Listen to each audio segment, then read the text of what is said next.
ഹരേ കൃഷ്ണ. ഇനി നമുക്ക് 4-ാമത്തെ ശ്ലോകമാണ് നോക്കാനുള്ളത്.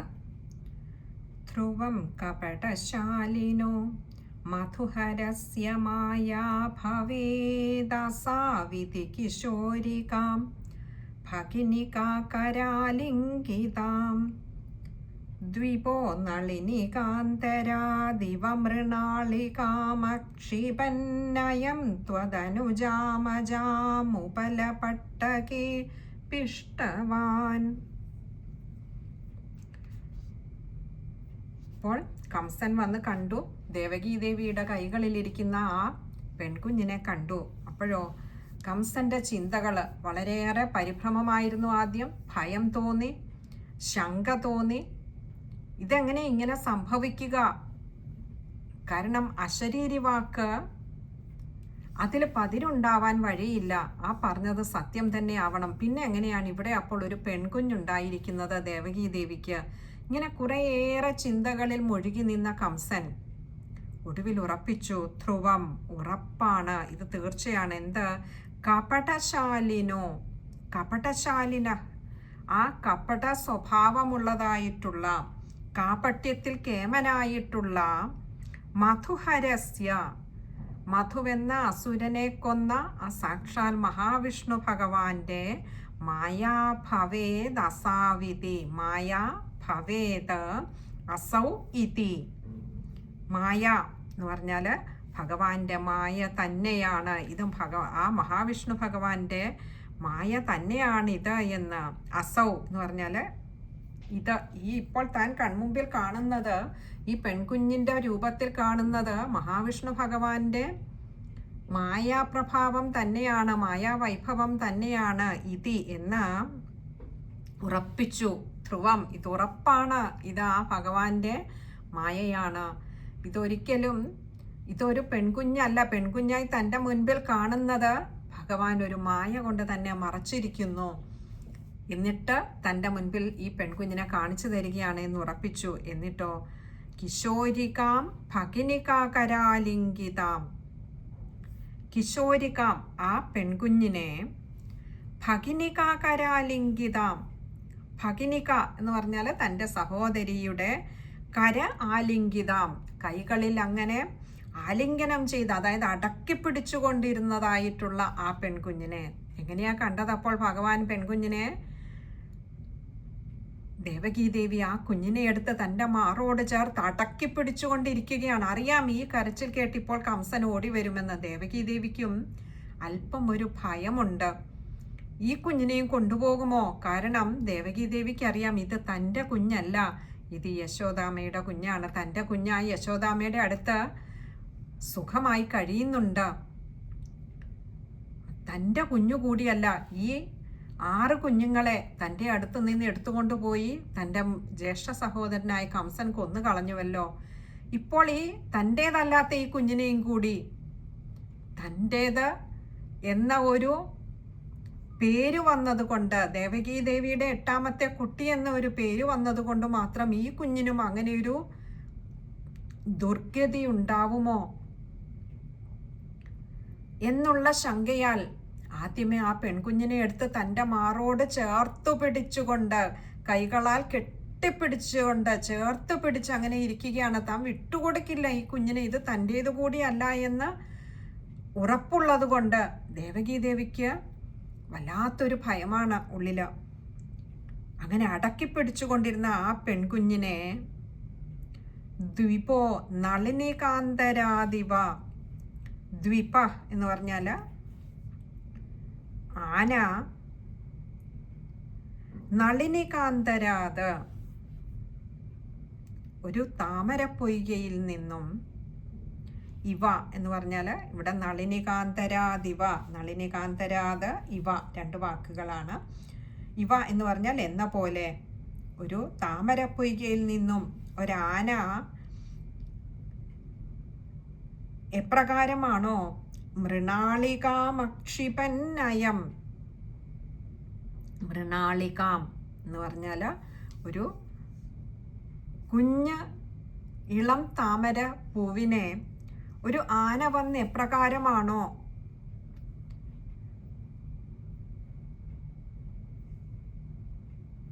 ആ ഒരു താമരപ്പൂവിനെ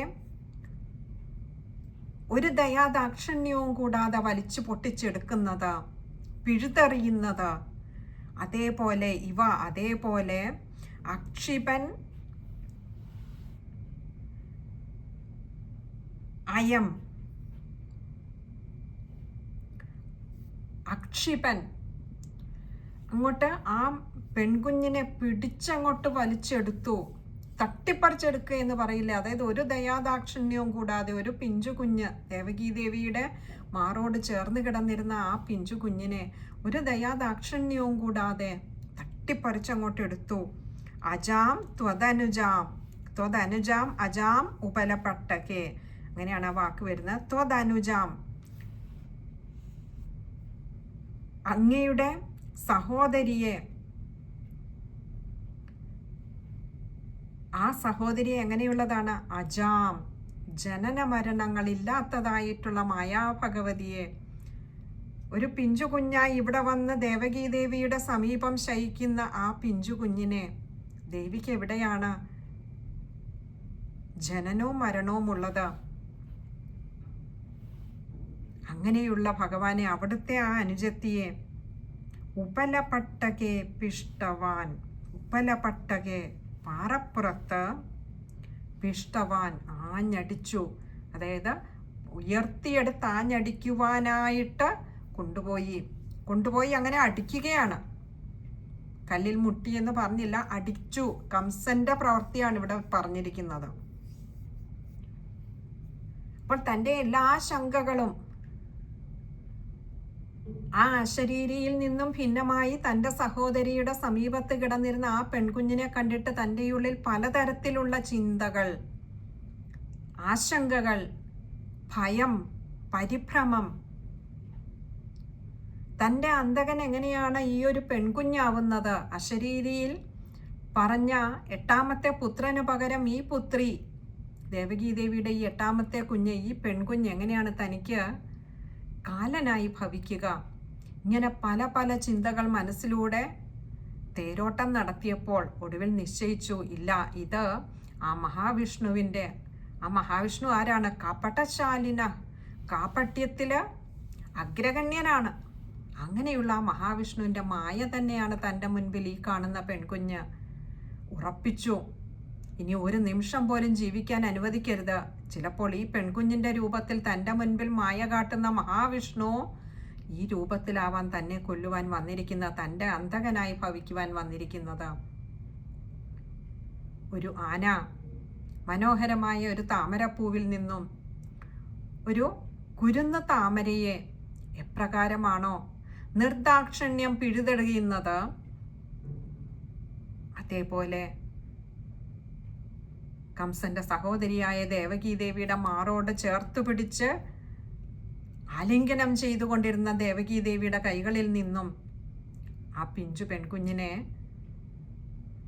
ഒരു മതഭ്രാന്തോടുകൂടി, മതമിളകിയ ഒരു ആന എത്ര ക്രൂരമായിട്ടാണോ, ക്രൂരഭാവത്തിലാണോ തൻ്റെ ഓരോ പ്രവൃത്തിയും ചെയ്യുന്നത്, അതേപോലെ ഇവിടെ കംസനും തൻ്റെ ഉള്ളില് മരണഭയം കൊണ്ടുണ്ടായ ഭ്രാന്ത്, നിർദാക്ഷിണ്യം ആ കുഞ്ഞിനെ ദേവകീദേവിയുടെ കൈകളിൽ നിന്നും തട്ടിപ്പറിച്ചെടുത്തിട്ട് കല്ലിൽ കൊണ്ടുപോയി പാറപ്പുറത്ത് ആഞ്ഞടിച്ചു. നമുക്ക് ആ ശ്ലോകം ഒന്നുകൂടി നോക്കാം. ധ്രുവം കപടശാലിനോ മധുഹരസ്യ മായാ ഭവേദസാവിധി കിശോരികാം ഭഗിനികാകരാലിംഗിതാം ദ്വിപോ നളിനികാന്തരാദിവമൃണാളികാമക്ഷിപന്നയം ത്വദനുജാമജാമുപലപട്ടകേ പിഷ്ടവാൻ. ശ്ലോകം വായിക്കുമ്പോൾ ശ്രദ്ധിക്കേണ്ട കാര്യങ്ങൾ: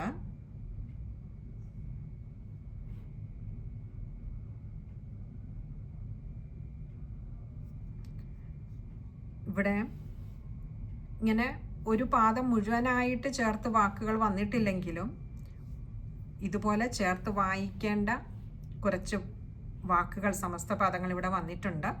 നമ്മൾ ആദ്യത്തെ പാദത്തിലേക്ക് പോയാൽ മായാ ഭവേദസാവിധി, അവിടെ ഭവേദസാവിധി അത് കഴിയുന്നതും ചേർത്ത് വായിക്കേണ്ടതാണ്. ഇനി അങ്ങനെ ചേർത്ത് വായിക്കാൻ പറ്റുന്നില്ലെങ്കിൽ ഭവേത് എന്ന് മുകളിലെടുത്തിട്ട് അസാവിധി എന്ന, അസൗ ഇതിയാണ് പദം പിരിക്കേണ്ട, അസാവിധി എന്ന താഴത്തെ വരിയിൽ വായിക്കുക.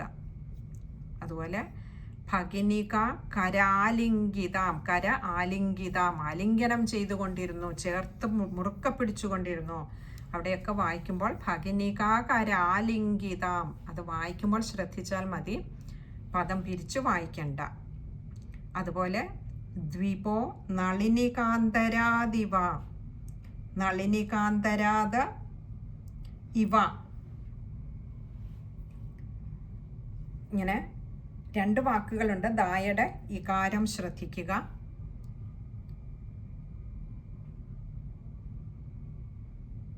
പിന്നെ അടുത്തത് മൃണാളികാമക്ഷിപന്നയം, അതും ചേർത്ത് വായിക്കാൻ തന്നെ ശ്രമിക്കുക. ഇനി തുടക്കക്കാർക്ക് അത് അത്രയും അങ്ങനെ ചേർത്ത് വായിക്കാൻ പറ്റുന്നില്ല, ശ്വാസം പിടിച്ചു നിന്ന എന്നുണ്ടെങ്കിൽ മൃണാളികാമക്ഷിപൻ എന്നെടുത്തുകൊണ്ട് താഴെ അയം എന്ന് വായിക്കാവുന്നതാണ്. അങ്ങനെ എടുക്കുമ്പോൾ മൃണാളികാമക്ഷിപൻ, അവിടെ മായുടെ ആകാരം ശ്രദ്ധിക്കുക.